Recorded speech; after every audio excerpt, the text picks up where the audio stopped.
Donc c'est un échange, un temps d'échange riche et profond où chacun est dans une forme d'ouverture et de connexion à lui-même.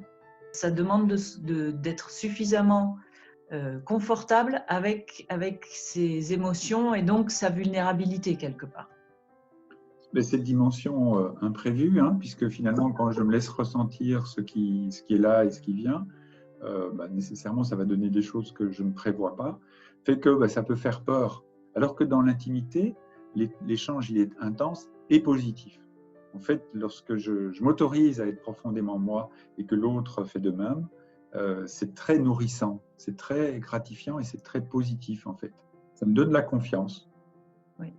Et ça fait peur parce que je renonce complètement à contrôler l'autre. L'image que la personne va avoir de moi, c'est plus un sujet. Ce renoncement, hein, c'est lâcher un système de défense. Et la crise actuelle, pour moi, d'une certaine façon, parce qu'on est tous embarqués dans une aventure un peu stupéfiante, fait que les systèmes de défense diminuent.